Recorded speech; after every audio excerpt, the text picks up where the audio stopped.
Have you ever played a game and thought to yourself, wow, this is one great piece of gaming experience right here, but I already completed the whole package the game had to offer? Or a multiplayer title with phenomenal gameplay that you adored playing before, but now the game has no updates, no care given from its developers, and you are forced to slowly watch it die and rot and also get overrun by aimbotting snipers that manifest themselves everywhere you can imagine, ruining the whole experience and making you want to die.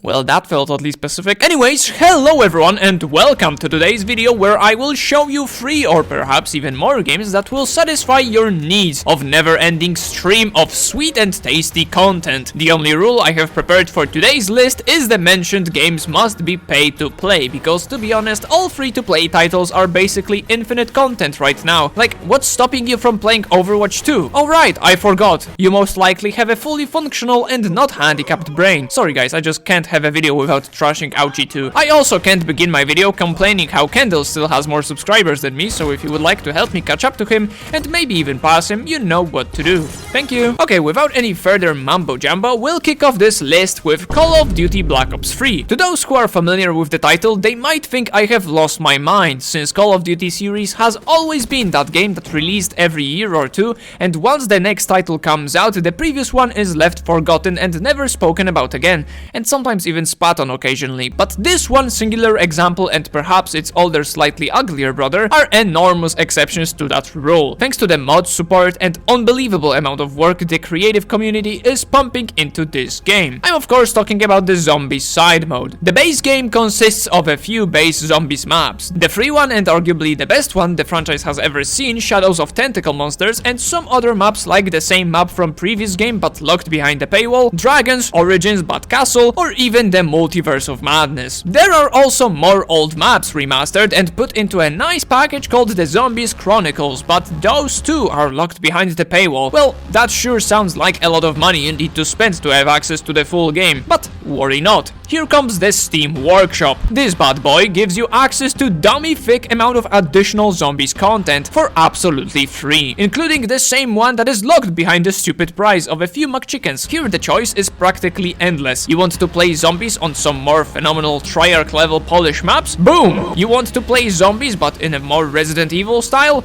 We've got that too. And I pooped my pants while recording footage for you. Are you proud of me? Do you want to play COD Zombies but in Minecraft? Oh god, there's so many Minecraft maps, and there's more on top of more unique maps for you to explore. Good moment to mention that throughout this video I will be talking mainly about the additional gameplay content, not some bland and repetitive cosmetics. Those custom maps do add some strictly cosmetic things from time to time, such as custom perk icons, custom HUDs, custom zombie models, custom player models. Holy moly, is there anything that isn't custom in those maps? If you're a fan of the default look, then worry not once again. There's just as many maps with amazing quality without any over-the-top customs. And to think this was my worst spot on this list, from now on not only will I go lower on the initial price of the titles, but also the content available for those games will be even more broad and in much bigger quantity. So now on the second spot I will welcome in this interesting two-parter that is Minecraft and Terraria at the same time. I'll firstly talk about Terraria, since there isn't much to explain here and everything can be summed up in one word, that is mods. Other than the infamous random world generation both games have in common, the mod support for Terraria is amazing and customizing your experience is just as easy as in Black Ops 3 with the help of the Steam Community Workshop once again. Additionally, the reason I have put these two in the same spot is because they are two drastically different games from each other, gameplay wise, where one of them is a 2D side-scroller and the other one is a 3D first-person shooter that players somehow found a way to turn into a 2D game too. So if Terraria looks more appealing to you, then don't be afraid to give it a fair chance. And now let's talk about the blocky game that has both the mod support just like Terraria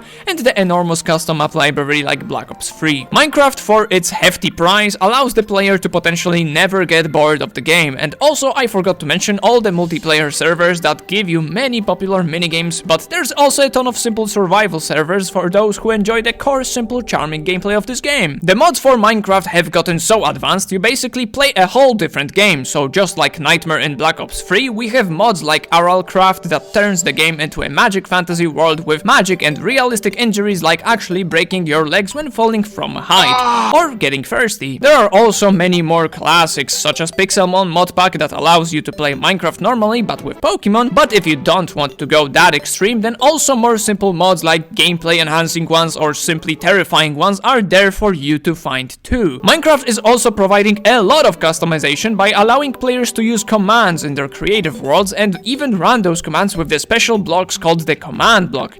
I know, very original. But what that means is that even the most vanilla game imaginable has more customization options and tools to create phenomenal maps and minigames that it's just unthinkable that some of the creations you can experience don't require any additional plugins or mods for you to install. Even a moron like me can create super cool games, and I can prove it right now. I created this game called Survive the Box, and all you have to do is flick this lever and try your best to survive for as long as you can. Lastly on my list, I have placed a game that is laughably cheap, and the amount of playtime you can spend in it is practically endless. And the reason I believe this game deserves this spot is also thanks to its simplicity and zero requirements for you to download any mods or patches to enjoy the game to its fullest and have fun with the never-ending stream of content, replay value, and challenging skill ceiling. The game I am talking about is, of course, Geometry Dash. The large success of this title is mainly thanks to the developer behind it, Robtop, giving the players all tools required to create levels themselves and share them with the rest of the community in-game. If you somehow haven't heard about this game, Geometry Dash is a side-scrolling 2D platformer. Until it isn't. The main game only offers a handful of levels that you want to replay only to get the precious coins scattered through the map. But once completed, you can only rely on the content created by the community. By no means does it mean it's a bad thing at all. The creators across the world already surpassed the quality level of the main levels a long time ago, and with time the gap only gets bigger with each new feature added. Speaking of added features, in a very short time the game should receive its 2.2 update, which will be the very first major update since 2017. This update, as you might imagine, will bring a lot of new features for the creator tool, and the two main things I want to mention in this video is the brand new game mode Swing, which will add much more gameplay variety to the game itself, and above all a new platformer type of level, which shatters completely everything all hardcore players knew about the game, because no longer will the screen scroll automatically like it used to. Now it will work like your typical 2D Mario game. All controls in your hands and all possibilities for new level design are just waiting to be discovered. But this video was supposed to be talking about this concept of infinite content, right? So why am I even talking about the features of an update that most, if not all games as of today receive from time to time? The reason I mention all of this to you is that this community has a lot of aces up its sleeves. Firstly, the so-called new game mode has already been imitated throughout the years by combining the dual portal with ball game mode to recreate the feeling of this mode. So players already proved they can create much more than just a simple level, but even add additional gameplay features. But those are still just Geometry Dash levels. There's really nothing special about just playing the same game over and over again.